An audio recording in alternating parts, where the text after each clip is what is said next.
السلام علیکم ورحمۃ اللہ وبرکاتہ۔ رب اشرح لی صدری ویسر لی امری واحلل عقدۃ من لسانی یفقہوا قولی۔ جمعہ بہترین دن۔ رسول اللہ صلی اللہ علیہ وسلم نے فرمایا، خیر یوم طلعت علیہ الشمس یوم الجمعۃ فیہ خلق آدم وفیہ ادخل الجنہ وفیہ اخرج منہا ولا تقوم الساعة الا فی یوم الجمعہ۔ بہترین دن جس پر سورج طلوع ہو کر چمکے جمعہ کا دن ہے۔ اسی دن آدم علیہ السلام پیدا ہوئے، اسی دن جنت میں داخل کیے گئے، اسی دن جنت سے زمین پر اتارے گئے، اور قیامت بھی جمعے کے دن قائم ہوگی۔ جمعے کی فرضیت، ارشاد باری تعالی ہے، یا ایھا الذین آمنوا اذا نودی للصلاۃ من یوم الجمعۃ فسعوا الی ذکر اللہ وذروا البیع ذالکم خیر لکم ان کنتم تعلمون۔ اے اہل ایمان، جب جمعہ کے دن نماز کے لیے آذان دی جائے تو اللہ کے ذکر اور نماز کی طرف دوڑو، اس وقت کاروبار چھوڑ دو، اگر تم سمجھو تو یہ تمہارے حق میں بہت بہتر ہے، یعنی اسی میں تمہارا فائدہ ہے۔ لیکن سمجھنے کی بات ہے نا، کچھ لوگ اس وقتی تجارت میں فائدہ سمجھتے ہیں جو حقیقت میں خسارہ ہے، یعنی اس وقت تجارت کرنا یا اس وقت دنیا کے کام کرتے رہنا اور اللہ کی پکار پر لبیک نہ کہنا۔ حضرت ابو الجعد دمری رضی اللہ عنہ سے روایت ہے کہ رسول اللہ صلی اللہ علیہ وسلم نے فرمایا، جو شخص سستی کی وجہ سے 3 جمعے چھوڑ دے تو اللہ تعالیٰ اس کے دل پر مہر لگا دیتا ہے۔ آپ صلی اللہ علیہ وسلم نے فرمایا، لوگ جمعہ چھوڑنے سے باز آ جائیں ورنہ اللہ تعالیٰ ان کے دلوں پر مہر لگا دے گا، پھر وہ غافل ہو جائیں گے۔ تو اس سے پتہ چلتا ہے کہ جب انسان ایک نافرمانی کرتا ہے اور اس کے بعد توبہ نہیں کرتا اور پھر دوبارہ وہی کام کرتا ہے اور پھر سے 12 وہی کام کرتا ہے، تو پھر وہ اللہ کی رحمت سے دور ہونے لگتا ہے اور ایسا بے حس ہوتا ہے کہ نیکی کا شوق بھی اور گناہوں پر کسی قسم کی فکر اور پریشانی سب ختم ہو کر رہ جاتا ہے۔ حضرت ابن مسعود سے روایت ہے کہ رسول اللہ صلی اللہ علیہ وسلم نے ان لوگوں کے گھروں کو جو جمعہ سے پیچھے رہ جاتے ہیں جلا دینے کا قصد کیا، یعنی یہ ارادہ کیا کہ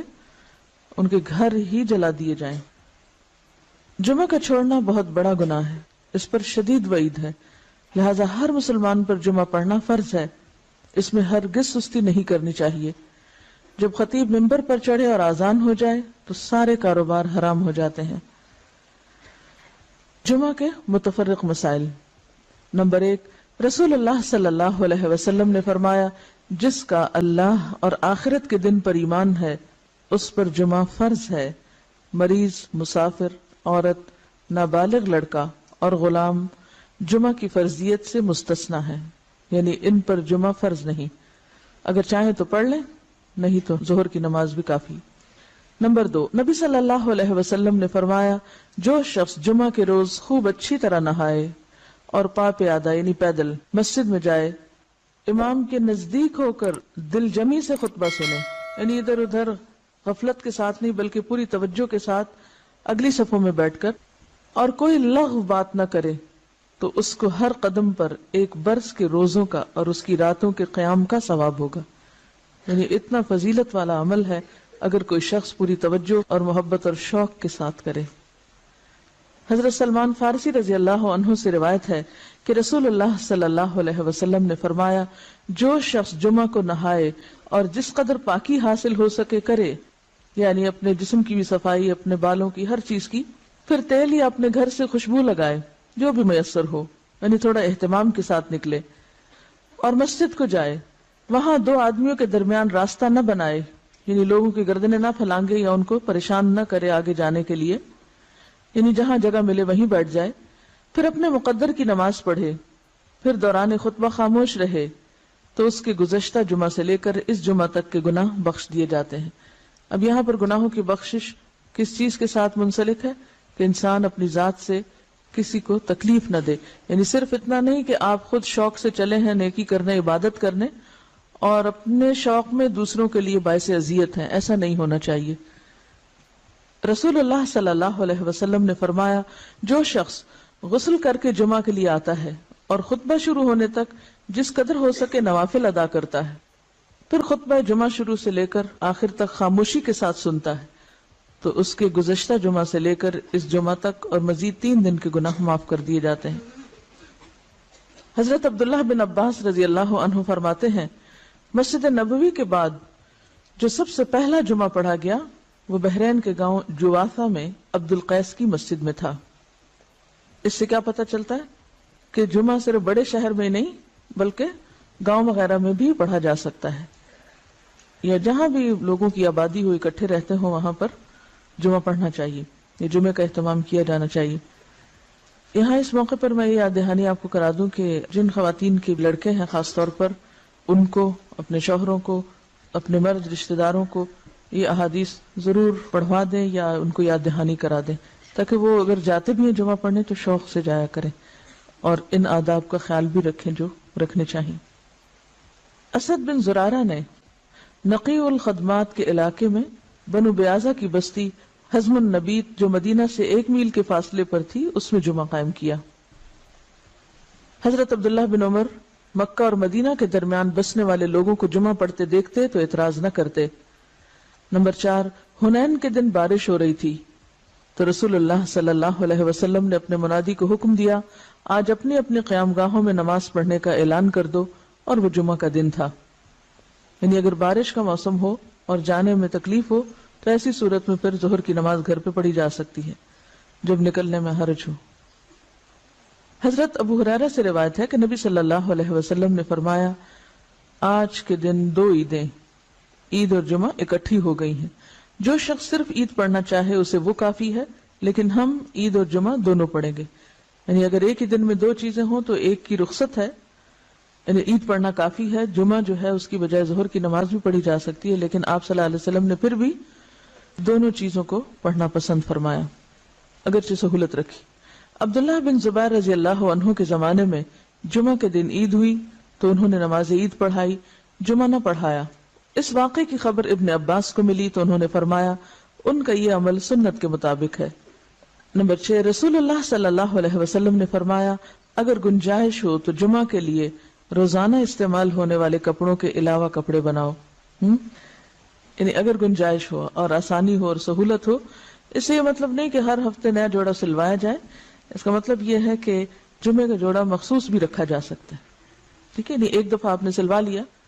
اس کو ہر روز پہننے کی بجائے جمعے کے دن پہنا جائے، یعنی جمعے کا لباس مخصوص کیا جا سکتا ہے عام روزمرہ کے لباس سے۔ یعنی اہتمام کی بات ہے اصل میں، صرف نئے کپڑے سلوانے کی بات نہیں۔ نبی صلی اللہ علیہ وسلم نے دوران خطبہ گوٹ مار کر بیٹھنے سے منع فرمایا۔ گوٹ مارنا اس طرح بیٹھنے کو کہتے ہیں کہ ہاتھ یا کپڑے کے ساتھ رانوں کو پیٹ سے ملا کر بیٹھیں، ٹھیک ہے۔ اس طرح بیٹھنے سے عموماً نیند آ جاتی ہے اور پھر آدمی خطبہ نہیں سن سکتا۔ علاوہ ازیں اس حالت میں آدمی اکثر گر پڑتا ہے یا بے حجاب ہونے کا بھی اہتمام ہوتا ہے۔ بیٹھ کے دکھائیے، جی ہاں، اس طرح، یعنی بہت ہی ریلیکس قسم کی اور کیجول قسم کی سٹنگ ہے، یہ اس سے منع کیا گیا ہے۔ نمبر 8، جابر بن سمرہ رضی اللہ عنہ سے روایت ہے کہ رسول اللہ صلی اللہ علیہ وسلم کھڑے ہو کر خطبہ دیتے اور 2 خطبوں کے درمیان بیٹھتے۔ جو شخص یہ کہے کہ آپ بیٹھ کر خطبہ دیتے تھے اس نے غلط بیانی کی۔ حضرت کعب بن عجرہ سے روایت ہے کہ وہ مسجد میں داخل ہوئے اور عبد الرحمن ابن ام الحکم بیٹھے ہوئے خطبہ دے رہے تھے۔ کعب نے کہا اس خبیث کی طرف دیکھو، بیٹھے ہوئے خطبہ دیتا ہے، حالانکہ اللہ تعالیٰ فرماتے ہیں وَإِذَا رَأَوْا تِجَارَةً أَوْ لَهْوًا انفضوا إِلَيْهَا وَتَرَكُوكَ قَائِمًا، اور جب یہ لوگ کوئی سودا بکتا دیکھتے ہیں یا کوئی تماشا دیکھتے ہیں تو اس کی طرف بھاگ اٹھتے ہیں اور آپ کو خطبے میں کھڑا ہی چھوڑ دیتے ہیں۔ قرآن پاک سے یہ بات پتہ چلتی ہے کہ خطبہ کھڑے ہو کر دینا چاہیے۔ اب یہاں پر آپ سوچ رہے ہوں کہ بہت سخت لفظ استعمال کیا اور شاید ان کے پیچھے یا چھپ کے یا غیبت کے طور پہ کیا، تو اصل بات یہ ہے کہ صحابہ کرام کے اندر آپ نے ایک چیز دیکھی ہوگی کہ وہ سنت کے خلاف کوئی چیز برداشت نہیں کرتے تھے، کیونکہ وہ اللہ کے رسول صلی اللہ علیہ وسلم کو اپنی ذات، اپنی اولاد، اپنے والدین، اپنی ہر چیز سے زیادہ محبوب رکھتے تھے اور آپ کی باتوں کو بھی اسی طرح اہمیت دیتے تھے، لہٰذا کہیں وہ کوئی چیز آپ کی سنت کے خلاف ہوتے دیکھتے تو وہ ان کے لیے بہت ہی سخت ہوتی اور اسی لیے سخت الفاظ بھی استعمال کر جاتے۔ تو بات یہ کہ اسی کا نام من احب للہ و ابغض للہ ہے، و آتا للہ و منع للہ۔ جب ہم دین میں محبت کی بات کرتے ہیں تو ہم سمجھتے ہیں کہ محبت پھر جائز ناجائز ہر بات پہ محبت، یہ بات غلط ہے۔ ٹھیک ہے، درست چیز کو اپریشیٹ کیا جائے اور جو غلط بات ہے اس کو غلط بتایا جائے، اور غلطی جتنی زیادہ بڑی ہو اس کے لیے اتنا ہی فرم ہونا چاہیے، اس کے لیے پھر ڈھیلا ڈھالا رویہ نہیں اختیار کرنا چاہیے، جبکہ بات پوری طرح دوسروں کو بتائی بھی جا چکی ہو۔ لیکن ایک بات یاد رکھیے کہ صحابہ کرام کا جو باہم تعلق یا واسطہ تھا، ان کی جو تربیت جس ڈھنگ پر ہوئی تھی، وہاں ذات اور انا اور میں اور شخصیت پرستی جیسی چیزیں نہیں تھی، وہاں محبت بھی اللہ کے لیے تھی اور بغض بھی اللہ کے لیے تھا، اور اس کے ساتھ ساتھ وہ کسی چیز کو اپنی ذاتی وقار کا مسئلہ نہیں بناتے تھے، اس کو پرسنلی نہیں لیتے تھے۔ ہم کوئی چیز نہ بھی ہو تو اس کو پرسنل بنا لیتے ہیں، یعنی کوئی شخص کسی سے کچھ کہہ رہا ہو تو ہم اس کو اپنے خلاف لے لیتے ہیں، اور اپنی ذات کے بارے میں ہمیشہ بہت ہی سمپیتھیٹک اور بہت سینسٹیو اور بہت کانشیس اور بہت مہربان رہتے ہیں، اٹھتے بیٹھتے چلتے پھرتے تکلیفوں کا ذکر بھی کرتے رہتے ہیں۔ کبھی ہمیں یہ بھی سوچنا چاہیے کہ جب ہم بہت زیادہ تکلیفوں کا ذکر کرتے ہیں تو کہیں ہم اللہ تعالیٰ کا شکوہ تو نہیں کر رہے ہوتے؟ تھوڑی دیر کے لیے سوچیں، یہ مسئلہ وہ مسئلہ، یہ پریشانی وہ پریشانی، یہ بیماری وہ بیماری، یہ تکلیف وہ تکلیف، یعنی تھوڑی دیر کے لیے اس بات پر اگر غور کریں کہ ہر وقت ہماری زبان سے شکوے شکایات ہی نکلتے رہیں تو ہمیں کیا معلوم نہیں کہ ہر نقصان، ہر تکلیف، ہر بیماری اللہ کے اذن سے ہی آتی ہے، اور ہر چیز اسی کے ہاتھ میں، وہ جب چاہے۔ اللہم لا مانع لما اعطیت ولا معطی لما منعت ولا ينفع ذا الجد منک الجد۔ یعنی اگرچہ تکلیف یا بیماری یا دکھ کے اظہار کرنے میں کوئی گناہ کی بات نہیں ہے، لیکن اللہ سے محبت کے ادب کے خلاف ہے۔ جس سے آپ محبت کرتے ہیں آپ اس کی شکایتیں راہ چلتے تھوڑی کرتے رہتے ہیں، کیا کرتے ہیں؟ ہاں، سمجھ رہے ہیں میں کیا کہہ رہی ہوں؟ اس شخص سے آپ نے کیا سبق سیکھا جس کا صدقہ کسی ایسے شخص کو چلا گیا کہ جو مستحق نہیں تھا، اور وہ دل میں تکلیف میں بھی تھا، پریشان بھی تھا، تو کیا کہا؟ اللہم لک الحمد۔ ہم یہ اخلاق اور ادب نہیں سیکھ سکتے؟ ہاں، سیکھ سکتے ہیں۔ مثلا ایک ڈاکٹر کے پاس جا کے بتانا کہ میں بیمار ہوں، اس میں کوئی برائی نہیں، لیکن ہر انسان کو بتانا میں بیمار ہوں، یہ اللہ کی محبت کے ادب کے خلاف ہے۔